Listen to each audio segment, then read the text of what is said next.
Good morning, everyone, and welcome to Conquer the Clutter for, wow, August the 2nd. Time is flying by. I hope everybody's had a great week. Sorry for the confusion last week. Apparently, my message was really clear up to the point where it said this Wednesday, which kind of confused a number of people. So sorry. All right. So today we're going to continue to talk about some of the remaining common misconceptions about hoarding. And why are we going to do this? Why are we going to give this the time in this podcast? Because there are so many misconceptions, and I hear them regularly repeated as fact. All right. And my reason for focusing on this topic is going to center things here so that I'm not being recorded, kind of moving things. There we go. Okay, Braden, start from here, okay? There are so many misconceptions that I hear them regularly being repeated as fact. And that's a dangerous thing because a half-truth probably interferes with a person's ability to move forward without wasting time and energy. And time and energy is something that we are all in short supply of, right? I'm just going to, okay. Could I ask everybody now, just check that you're muted. Okay, and then I'll get Braden to start from here. Okay, good. All right. So the other thing too, Nora, when you see people come in and they're not muted, it's indicated by the microphone not being red, the color red and crossed off. Okay. Yep. Okay. Thanks, Nora. Okay. So I believe that if you're going to put the effort personally, into trying to remediate or undo a hoarded environment, or you're going to help somebody else, it's really important to be doing it based on facts, right? Not misguided beliefs or half-truths. Or even if it is in part or in whole true, those accurate beliefs might be completely out of the context of the life and situation you or they are currently living in. Remember, context is everything. Nothing is true out of its context. And when we give the power and energy to beliefs that are misguided because they're formed maybe as a result of a different time, place, or person that we used to be, but we have grown beyond that, or we have changed in some way, at an absolute minimum, we're marching in place like a rat on a wheel. Is that something you want to do in your daily life? Right? Because it will prevent you from making the progress that you're trying to make. When we put our good faith, energy, and hope into misguided or out of context beliefs, all right, we hold ourselves back, all right? When we operate on beliefs and values, even fears that are in the context of who you are today moving forward, then you can refocus, all right? You can recontextualize some of those beliefs. Even if they worked for you in the past, you want to be very careful that today is the same type of context. All right, because if not, then if you're living in the past and you're operating on just old experiences, all right, they're probably not going to get you where you want and need to be. So we did misconception number 1 and 2 last week, 2 weeks ago, sorry. We're going to start with misconception number 3. And this is something I hear all the time. Hoarded environments mean that the person must be a compulsive hoarder. Sometimes, but not necessarily so. There are situations in which the person with no discernible risk factors for compulsive hoarding has a hoarded environment. In my experience over the last 22 years, usually this means one of two things, all right? And I've worked on site with people, all right? And I've noticed that these two situations stand out. One is aging with mobility issues. I've had numerous requests from people with no measurable or observable psychological factors related to the environment being hoarded. The problem was, for most of these people, either physical or mobility limitations related to one of two things: aging or becoming less physically abled. In addition, they were extremely reluctant to call for help because they were afraid that someone would determine that they should or couldn't be living independently. The hoarded environment was the byproduct of these two factors. Life was getting well and truly ahead of them, and they were stuck in a no-win situation. I half jokingly, all right, have told my family that I can personally relate to this, right? Because I've told them that the only way I'm leaving my home is in a pine box. And anyone who tries to put me in the home is out of the will. And I have people positioned to do that. All right, so I have a little fun with it, but it's something that as each of us age or each of us have setbacks in our physical or mental health, you can relate to. All right, this is a real pity because the help is available, but the person is living in such a threat of losing their independence and they feel warehoused, that they don't call for the help they need. And it still creates the same risk. Just because it comes from a different intent doesn't mean the risk changes, all right? The second situation where I've noticed that this happens is managing inherited items while grieving, while being in a state of acute grief, all right? When people inherit items after the death of someone close to them, while in that state of acute grief, they sometimes can't see any other option than to bring excessive numbers of things into their own environment. And thereby they create a hoard in their home, all right? Even if it wasn't a hoard in the other home, they create it in their home because that space is not set up to hold the contents of two separate accommodations. Quite often I've been told by people grieving, they don't even necessarily like or want the items that are left over or bequeathed to them.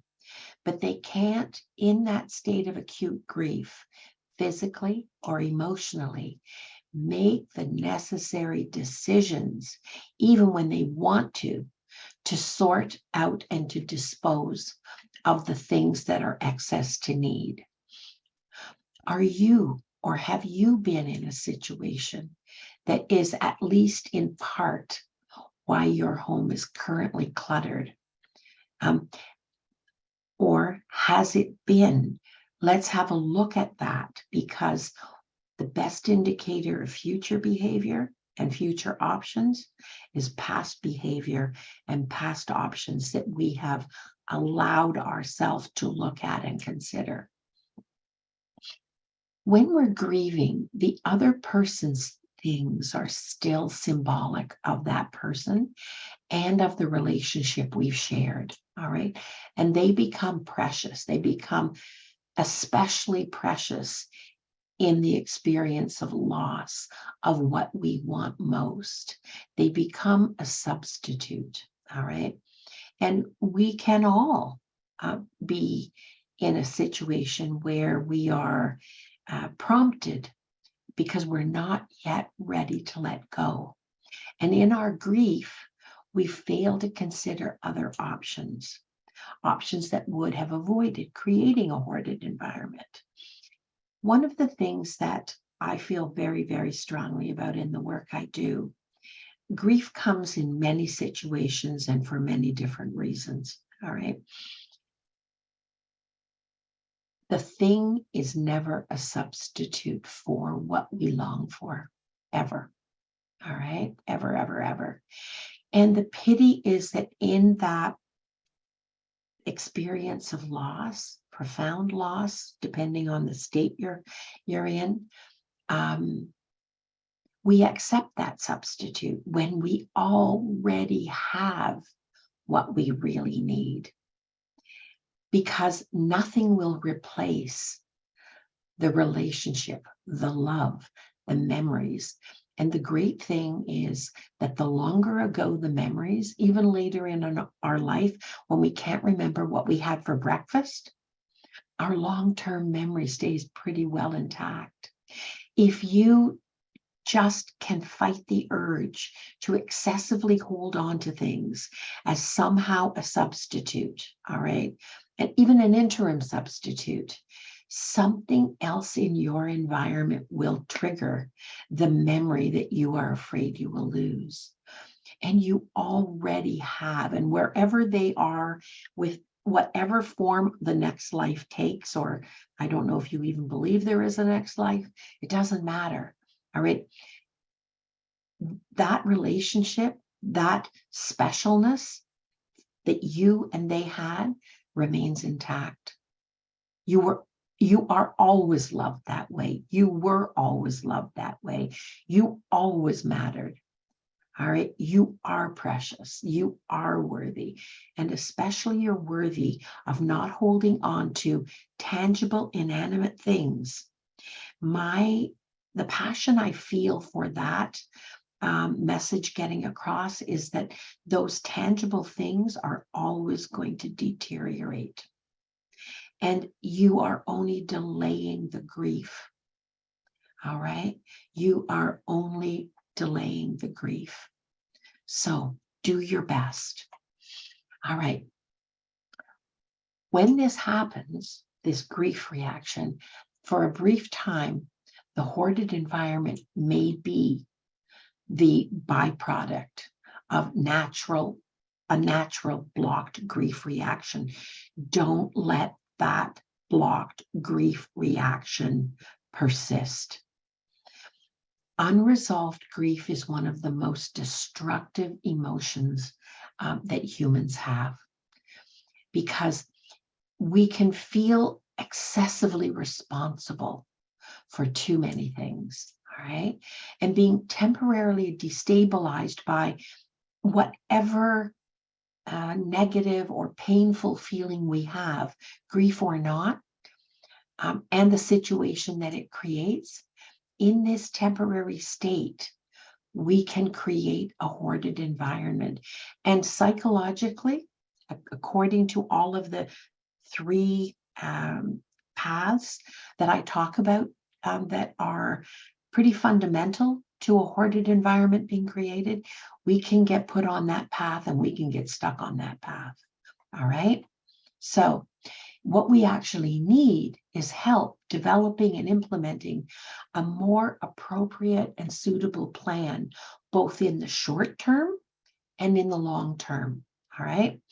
And so if you are still experiencing that, no matter how long the grief situation has been, please reach out for the help you need.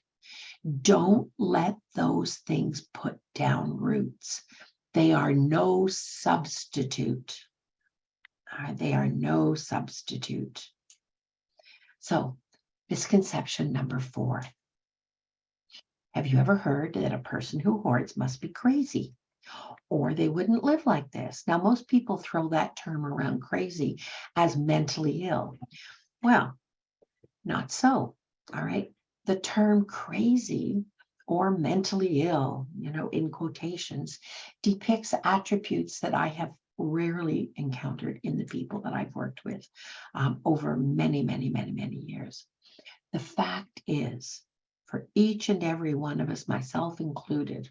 This is a human condition thing, right? Every one of us, our health, our mental health and wellness exists on a continuum. And on an especially bad day for any of us, none of us score very highly. All right. That's just the truth of it. We go up and down this continuum.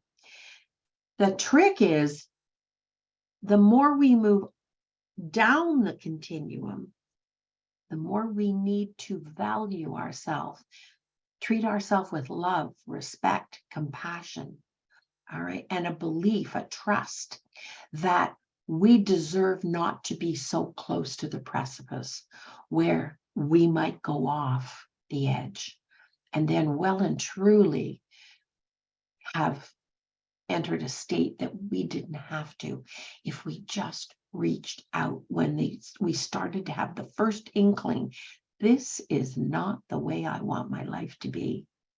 All right. All right. So the better question to ask ourselves is, every day, every single day, how well are we managing our physical and mental health needs? All right. I think of life as being like a cup or a backpack. We're all walking around with our cups already partially full. We didn't get to the age we are with life having been a bliss, right? Does everybody agree with that? Stuff happens, all right? Sometimes we generate it, and sometimes circumstances that we exist in generate it, all right? It happens. That's life.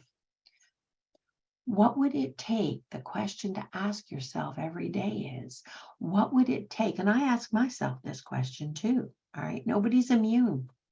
What would it take for each of us to upset that balance and overload ourselves? Not just with things, but with boulders we're putting in our backpack. So stop just for a second today, right now. How close are you right now at this moment to your tipping point? In other words, what would it take for you, and I ask myself too, to become overwhelmed? Overwhelmed is a state you do not want to stay in if you find yourself in it. And you want to back up very quickly as you see it approaching. What are your warning signs? Everybody here is of an age, you've lived long enough that you know yourself well enough. What are your danger signs? Where do you feel it when you start to become overwhelmed? And what do you need in order to back up away from the edge? Are you close to being overwhelmed to the extent that you could become, or would likely become, even just indecisive for a prolonged period of time? And what would you create as a result of that indecisiveness? The first word coming to everybody's mind right now should be piles. Piles of something. All right. That's the corollary. Overwhelmed, piles. All right. There are times, for brief periods of time, we are all going to be overwhelmed. Okay, everybody knows what that feeling is. The trick is to identify it and back up or step out of it. All right, step out of it. Just a minute, I think I have to. Okay, is somebody not muted? All right, there we are, right there. Okay, when you enter, please mute yourself. All right, good. Now, all right. So what we carry in our cups in our backpack has to continually be kept in a manageable balance. All right. Too little or too much of anything can upset our wellness balance, our equilibrium. And that also will affect our ability to stay in touch with our strengths. There's the biggie. All right. The way out of this, always deal from your strengths. Never go to fear, go to facts. And what is the evidence in your life of the strengths you know you have? Go to your strengths. Go to your experience. Go to the skills you know you have. Everybody has them. And the combination is different for each and every one of us. Because in our strength, in our experience of how to, and even our experience of definitely how not to, we can find our motivation to do what we need to do to move forward. Our motivation is found in finding and respecting our strengths and our skills. And that can be active, what we do, and it can be, I won't say inactive, but the opposite, what not to do. All right? Okay. So choose consciously. A state of being overwhelmed will create you to become, in some ways, less conscious. Don't let it get to a state of unconscious. All right? What do you add to your cup? What do you need to add to your cup, and how much? All right? As well as, what do you allow in your life on a too frequent basis to drain the good things that you keep in your back at ready for when you need them? That cup holds our life, and it's important that it stays in balance. And the best way to do it is to be on the ever ready with every decision you make, important and unimportant, trivial. All right?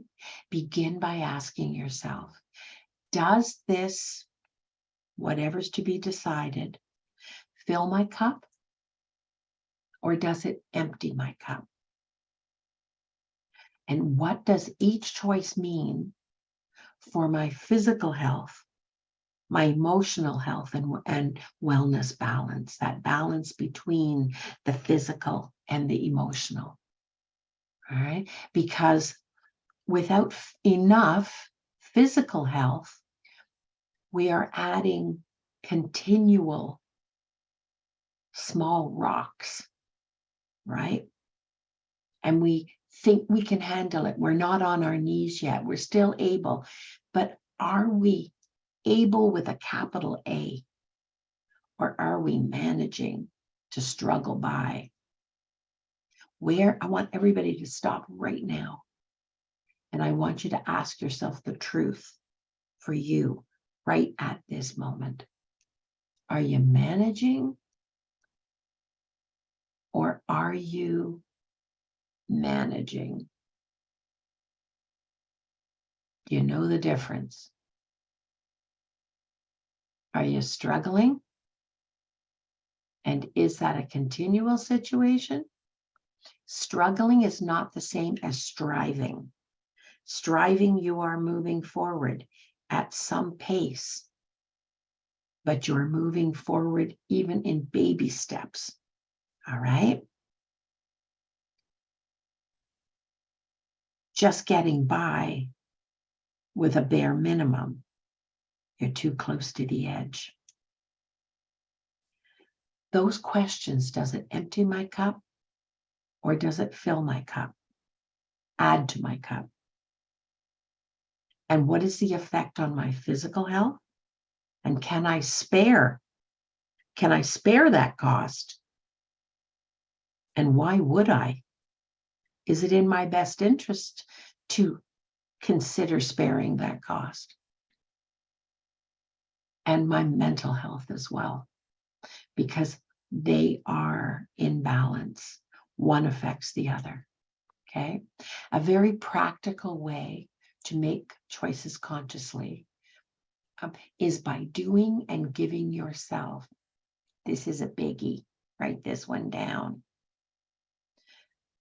I believe the most practical and effective way to keep this in balance and to remain conscious, okay, not perfect, but conscious, is by giving yourself permission to do what? What do you think? Has anybody written down set, appropriate, healthy, respectful for yourself and the other boundaries and limits? That is a key skill. Appropriate and effective, respectful boundaries and limits for yourself and the other.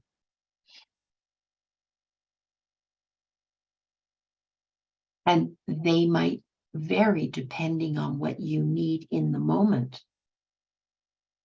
Do we need to do a refresher on boundaries and limits? I want to hear about that in the chat, because some things are so fundamental that we think, okay, I've covered that. There was a podcast on that. I've read about that. I've taken a course on that. I used to be good at that. Is it something that a refresher is needed now? Okay, because the next topic for the podcast, I want it to be something that actually helps you when the rubber hits the road. It isn't just something 11 till 12 on Wednesdays. You've got nothing else to do, so you join in. No, I want the importance and the information, the material that I bring to you on Wednesday morning. I want that to be an everyday meal that you chew on. Okay? And do it before you find yourself in the O state, overwhelmed, at one extreme or the other. All right? Searching for bliss all the time is also not a healthy thing. All right? Because life is a balance. And we've got to stay in balance. And where that plays out in hoarding or in clutter is going from one extreme to the other, keeping everything or keeping nothing. How many people here currently are in a situation where they feel they need to keep something? Well, not something, significant numbers of things. It's your go-to. All right, it's your go-to place, just in case. A lot of hands went up there. Okay, that just in case is a state of indecision. Don't stay in it. Figure out what you need in order to determine what the case is for keeping this legitimately, realistically, and what the case is for, you know what, life isn't significantly going to change. Never, never go to fear. No matter what the situation is, go to fact. And you are the one who fundamentally knows what the facts are, that something should and absolutely needs to stay because your life will irrevocably change without it. Or is that just in case thing basically insurance? Let us find another answer for those insurance pieces, those just in case. All right. Because what that means is you're living in a state of indecision. You deserve better than that. You come here every week. You deserve better than that. Let's find it. That's fine. I don't have one answer. One answer does not fit all. My skill, my work isn't in telling you what the answer is. My work and my skill is in helping you drill down and find out what your answers are and making them work for you. Misconception number 5, like there aren't enough. Okay, those who create a hoarded environment and the act of hoarding itself must be messy and dirty and unhealthy. Well, hoarded environment is always unhealthy because of the risk, but not necessarily messy or dirty. All right. I work with people. Sometimes the hoarded environment is meticulously clean and tidy and well organized, really well organized. So what's the problem? The main issues are the excessive accumulation and the failure to resolve that excessive accumulation. We're talking, the operative word there is, it's not a lot. It's not about too much. That's a value judgment. Excessive means it is well above the required healthy level that you, in the context of your life, actually in fact need. And that it is in excess of what is in your best interest in the life you're living today and that you are moving forward to. It's all about you. This is not an externally determined judgment. Okay?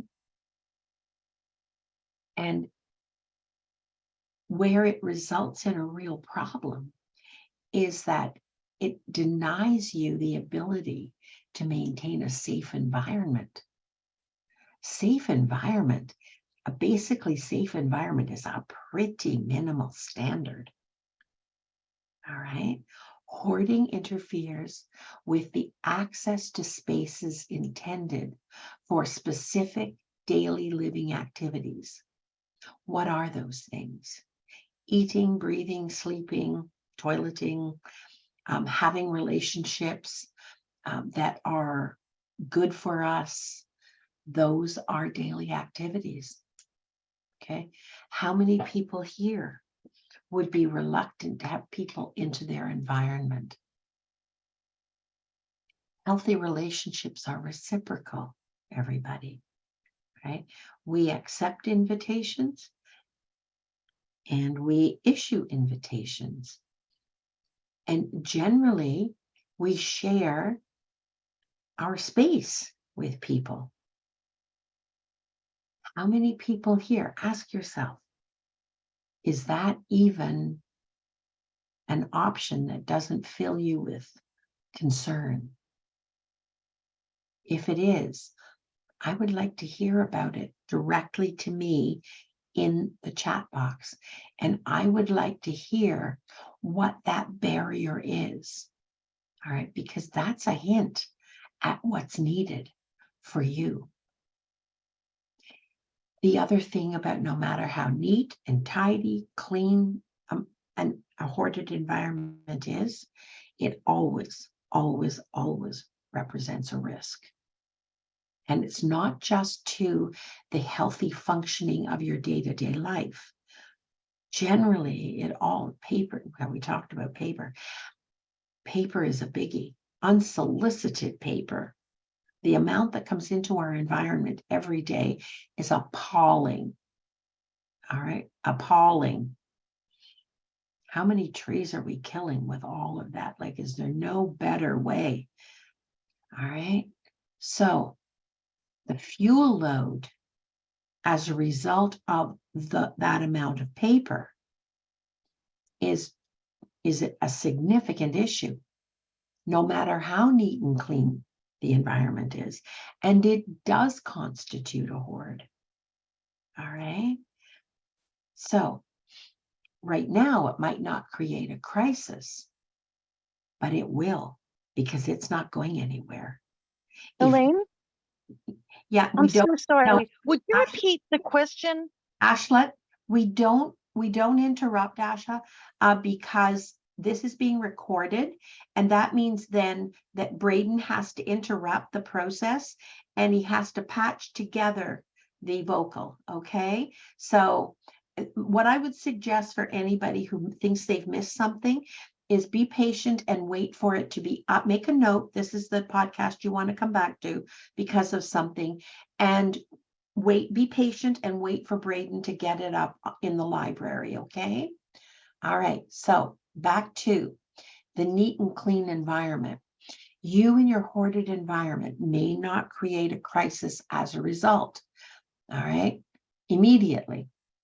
But the risk is always a fire, a fall, and the more floor space or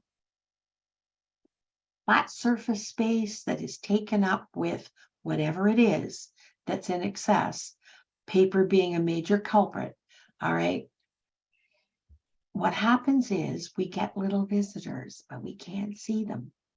And Buckingham Palace has mice, all right, and there is a sequence that happens. First, we get the insects. First, we get the ants. Then we get the fruit flies. Then we get the fill in the blank. All right, then we get the mice. And the mice are very clever. Generally, they only come out at night, or they only come out when people aren't there. But then they get really bold because they reproduce like all get out. All right. And then you start finding little black flecks in your drawers. All right, I'm talking about your pull-out drawers, okay? And then you move on to, when we've lost track of that or control of that, we move on to rats. Rats are the next, all right? And this happens. I'm not exaggerating here.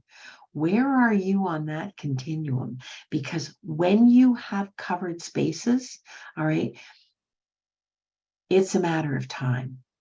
Okay, mice will inhabit this earth long after the last person is gone. They are, and they multiply. They build nests. You don't see them, all right? Mouse scat and rat scat and pigeon scat, if you live in an apartment and you have birds and pigeons on your balcony, don't try cleaning that up yourself. Do not try cleaning that up yourself. And just a little aside, because of risk, if you see little black flecks, it's probably not flax seeds from toast. All right, it's probably mice. And if you're going to be cleaning that up, absolutely listen to this. I will repeat it twice. You absolutely need to have an N95 mask and you need to have nitrile gloves. All right. And just as a measure of safety, if you see a fair amount of it, all right, if it's a daily thing, I would be double gloving. All right. Now, the N95 mask is because 1 in 5 mice carry a respiratory virus, and it isn't something that will get you now. Best information I have is it's something that will get you, builds and get you 5 years from now. You won't even make the connection. All right. So it's not a benign thing. I've had mice. I have a lazy cat. But it happens. No house is impenetrable. All right. It's not about you being dirty or being anything. It's about the determination of these little beasties, and they will come in as the weather and the need suits them. And they will come in the places that they can access. And you will probably have the only house on the face of the earth that, except for an igloo, that they can't get into, and they will reproduce. And if you see one mouse, you have 20. All right, that's what my fellow from Orkin tells me. Not good news. So when you're cleaning up mouse scat, caution. The other thing too is that as mouse scat ages, it actually becomes more of a risk because it becomes porous and it aerosolizes when it's disturbed. And it looks like dust in the air. It's not dust. All right. So get ahead of that one. That is a very normal risk. What is one of the answers to that? Keep spaces as clear and visibly open as possible, because mice navigate by burrowing. All right, by burrowing. Okay, so, all right. All of the excess, no matter how neat, tidy, and organized it may be and stay, represents an excessive fuel load. All right. Unless you have agricultural combines that you're hoarding, everything is burnable, or it is it conducts heat to areas that are combustible. All right. What that means, this is worth saying. This is not scare tactics. It will make a fire spread faster. All right. It's fuel for ignition. The fuel load in your residence is very important. It will interfere with first responders being able to access you or a loved one. Even our pets are at risk. All right. Clean, tidy, organized, or not. The reality of a hoarded environment will greatly lessen the precious time needed in order to vacate. And if you live in an attached accommodation, all right, anybody who is affected, and even if it's not directly attached, but it's close enough that winds could move, whatever the risk is, family members, roommates, pets, and neighbors. And your neighbors, if your environment is excessively accumulated or hoarded, then your neighbor probably doesn't know the risk. They're even at more risk than you are. At least you know the facts. They don't know to be taking precautions. All right.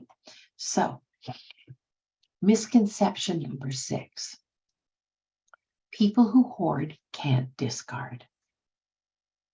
Absolutely not true. All right. Not, and I say in my material, it says not necessarily so. It's really not so. Some people who hoard can discard just fine. But what they never do is they never balance the volume of what they acquire and what they discard. So a bottleneck is created, and that bottleneck produces the buildup.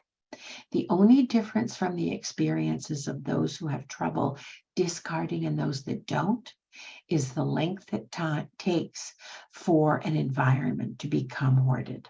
All right. Yes, some people who hoard can discard, just fine. The pattern of acquiring, saving, and discarding varies from person to person. And I want you to think of, we'll probably end on this. I want you to think of hoarding as a tube, all right? And at one end is the acquiring. It's the entry, acquisition by whatever means. There are many ways to acquire, all right? And that some people acquire massively, all right? Some people acquire a little more than is good for them.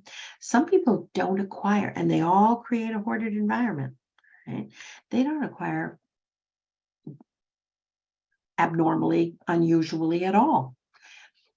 But what happens is that middle chunk in the tube may present a problem. So acquiring can be one problem area, doesn't have to be. But for some people, when they acquire, even if they don't acquire very much more than the normal person, use normal as in is usual, all right? But not one thing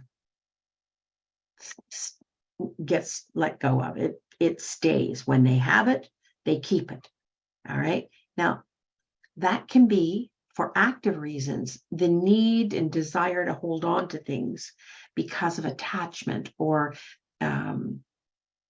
considered importance. But it can be passively too. Once I have it, I put it down, forget about it, leave it, I've got it. Well, it's fine, on to the next. There's no active need to hold on, but it still gets held on to passively. Do you see yourself, your pattern in any way there? Some people don't acquire any more than anybody else, and they don't particularly save. No, they'll let go. But at the other end, the far end of that tube is the resolution, the resolving stage, and it requires decisions.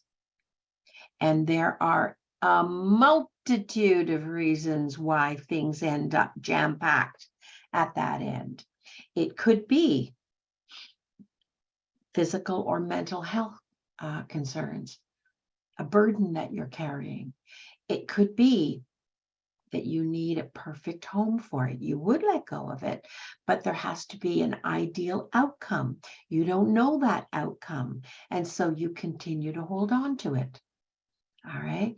It could be that you keep yourself so busy, so active, so other involved. You have a busy life and you don't get around to it. You know, you keep saying, oh, I should. Oh, I need to.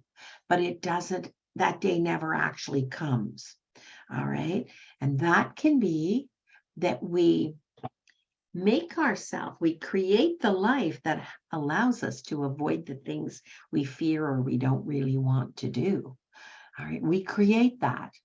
Now, it's kind of a not intentional thing that we do, we think, but if you look at the priorities we set, your safety, your health, all right, if it is not a high priority, no matter how busy and important you are, if you are creating an unhealthy or an unsafe environment, or one where you get sanctioned and judged and pressure is put upon you, and now you have to avoid that relationship, or you have to keep somebody else happy, and things are the reason.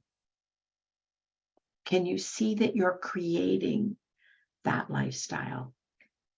And if you can't, just stop for a second and ask yourself, how do I contribute to the thing I want to change about myself or my life? And even though there may be many more reasons or factors in the context of your day-to-day life that are legitimate and factor in, the truth is the only thing that we can change is ourselves. The only thing that we can change is what we bring positively or negatively to the situation we want to change for our life.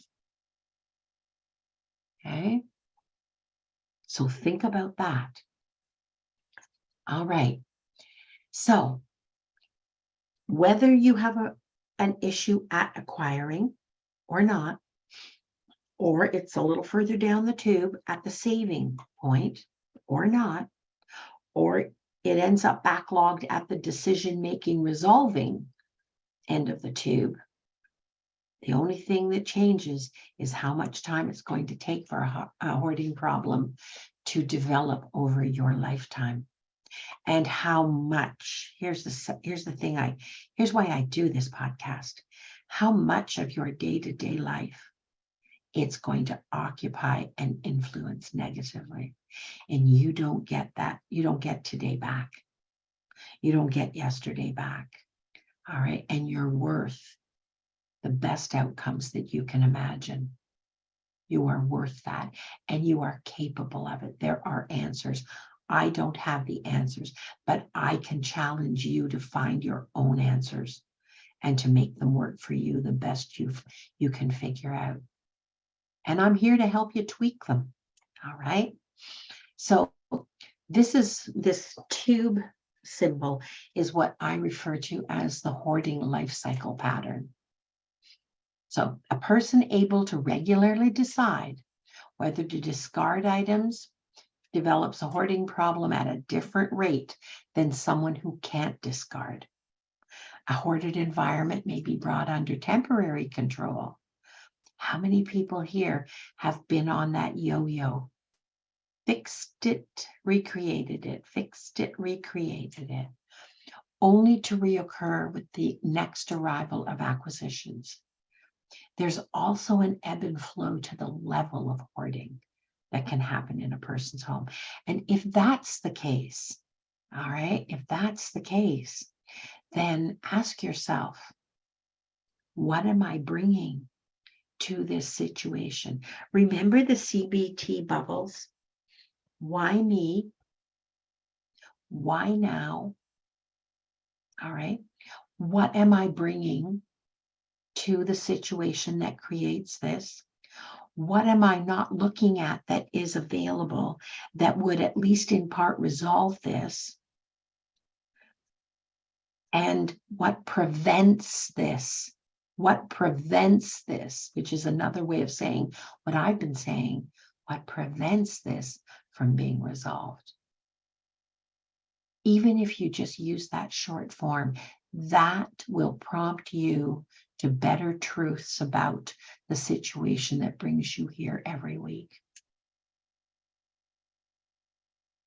So depending on the number of accumulated items arriving and leaving at any point, when acquiring adaptively, remember, there is such a thing as adaptive hoarding, adaptive acquiring. And that, but the definition of that, is this what you're doing or not? The definition is that that acquisition actually meets the need for the item. You know, my example is toothpaste. All right. But when you're out shopping for toothpaste, you know you have a maladaptive acquisition issue. If everything you see that is of interest and, oh, gee, I didn't know, and you get distracted and you end up bringing a lot of other things home. All right. Everything that's interesting is not necessarily your best choice. Helping yourself develop the self-regulation, the habituation of either having a list, a physical list, if that works better for you, all right, or a mental list.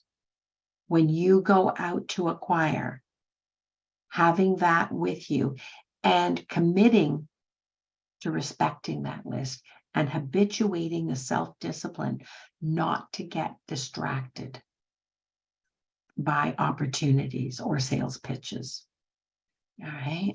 Because sooner or later, the person, even if they don't have difficulty discarding, all right, when they realize they have too much, they may, and this happens quite regularly, they may start setting conditions for what would have to exist in the way of the ideal home or the perfect place for these things that they can let go of. That can become another way to avoid letting go. And then you hold on until that ideal home that this thing goes to is available. But life gets busy. When was the last time you looked at those kinds of piles and said, did that train already pull out of the station? All right. And truthfully, is there another train coming All right. How long am I willing to hold on to these things? How long? Right. And am I using this as an excuse? Because the fear or the negative feelings, the sadness, the whatever, the insecurity is so strong that I feel better if I can just buy the lie that there is an ideal home, there is an ideal answer. And all I ask you to do is to look at the cost to you and the risk you might be living with while you wait for those perfect solutions. You wait for the perfect home. You wait for the ideal. What are you living with in the meantime? And what is it costing you? Every time you walk by a pile and you go, oh, I got to come back to that. Oh, it's still there. All right, that's a cost. That just sucks away a little bit of positive energy. And after a while, I'm told by the people I work with, you start to internalize that. All right. And it starts to chip away at your confidence or your sense of competence, like I can actually handle this. I'm actually going to handle this. I will handle this. I am handling this. It kind of erodes that. Are you on that path? And what is it that is so important? Because if you're paying that price to yourself, and probably in the eyes of others as well, all right, by the time we're at that stage, what's it costing you? And that thing had better be precious for you to be willing to pay that price personally, eroding your sense of self. Don't let that happen. And if it is happening, in part today, take one small step forward and make the opposite happen. Reclaim that space. One step today, okay? Okay, so we have about 2 minutes. I'm going to look at the chat box. Where is the chat box here? All right. There's nothing in the chat. Oh, yes, there are. Okay. Distractions of anything stimulating would be constant without structures in place. Yeah, absolutely. Okay, where are we? Oh, we're going up. Okay.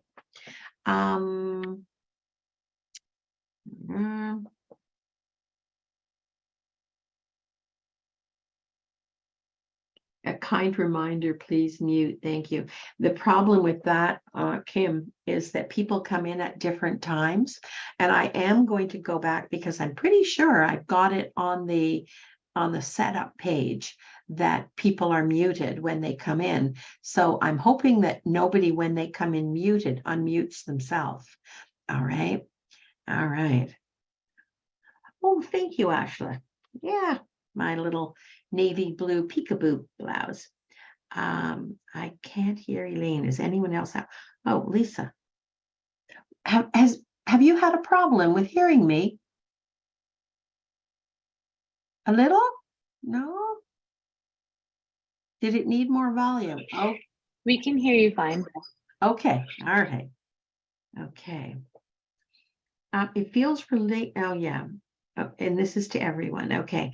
It feels relatable. I lost my grandmother, my mother, and my own father within a year. That shouldn't happen to anyone.